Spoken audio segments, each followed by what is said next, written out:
Watangazaji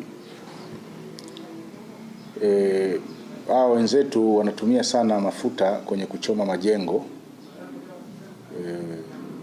pamoja na kuharibu miundombinu. Sasa tumeona ni vema tupate muda tuweze kuongea na wasafirishaji wa mafuta pamoja na vituo vya mafuta. Kwanza ni kuambia wenzetu wenye vituo vya kuuzia mafuta wahakikishe vituo vyote vya mafuta vina ulinzi wa askari wenye silaha. Lakini pia vituo vya mafuta ni vema wakafunga CCTV kwa ajili ya kuweza kuwatambua kama kuna watu wataenda kufanya uharibifu, tuweze kuwatambua na kufanya ufuatiliaji.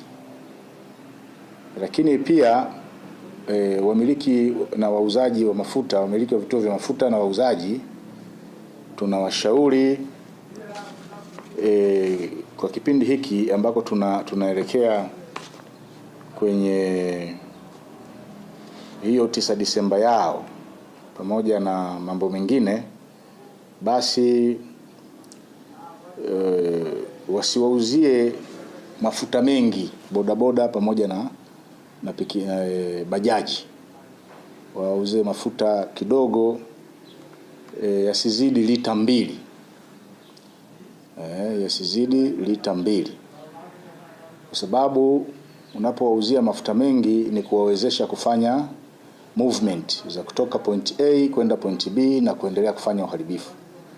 Kwa hiyo mafuta yanapokuwa mengi ni kama yanahamasisha, yanawapa nguvu ya kuweza kusafiri kutoka sehemu moja kwenda nyingine hawa waharibifu.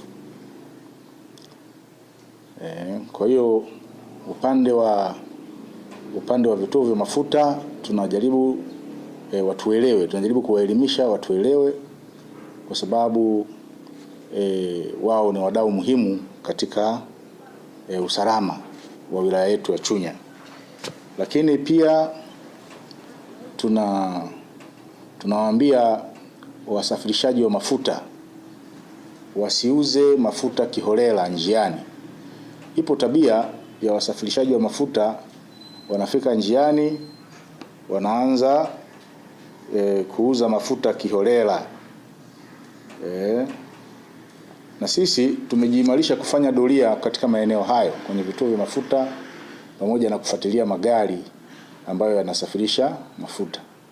Endapo tutamkuta mtu amebeba mafuta, amepaki njiani, anauza mafuta kiholela, wale wanaouza kwenye vidumu au kwenye vikopo vya lita 1, lita 2, hatutasita kuwachukulia hatua kwa mujibu wa sheria.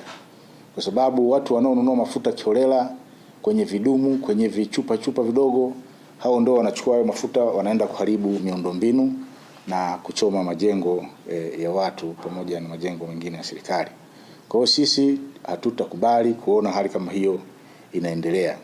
Kwa hiyo tumeona tuchukue wasaa huu kuwapa elimu kwamba waweze kufata hayo ambayo tunawaelimisha. Lakini pia tumeongea na bodaboda, nao tumewaelimisha kuwa makini na watu ambao wanawabeba, kwa sababu hawa wanasafiri kwa kutumia bodaboda,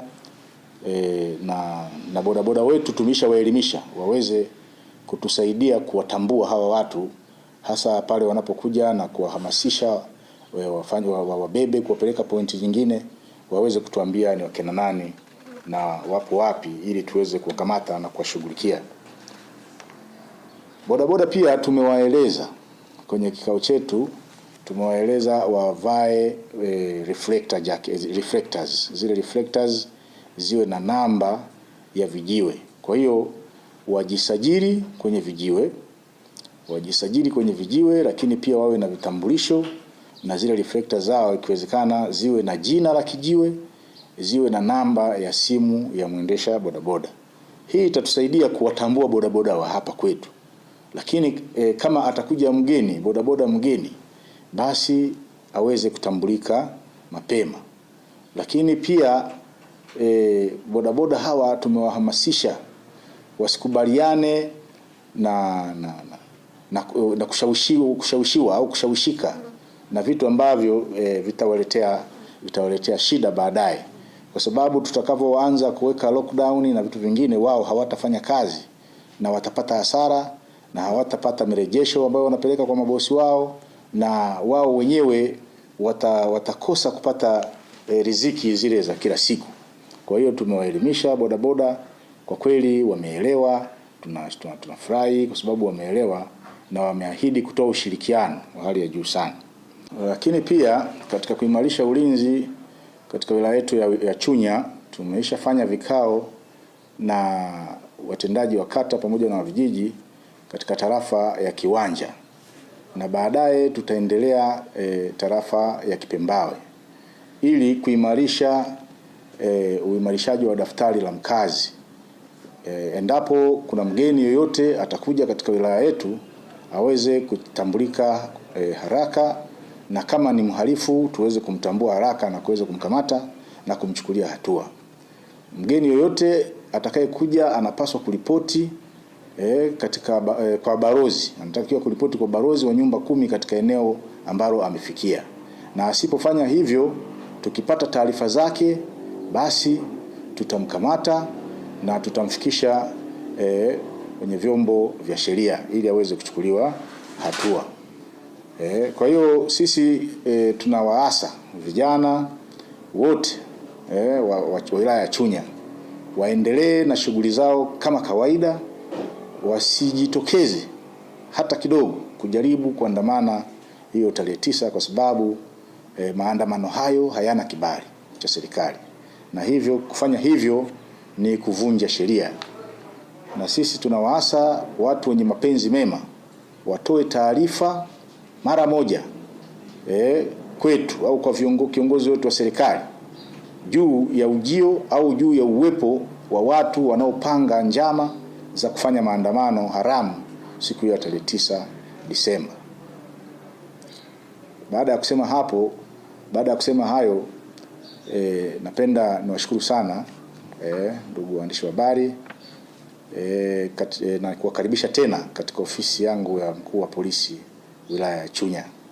Karibuni sana. Naitwa Nestori Mwita John, Senior Superintendent of Police, mkuu wa polisi wilaya ya Chunya.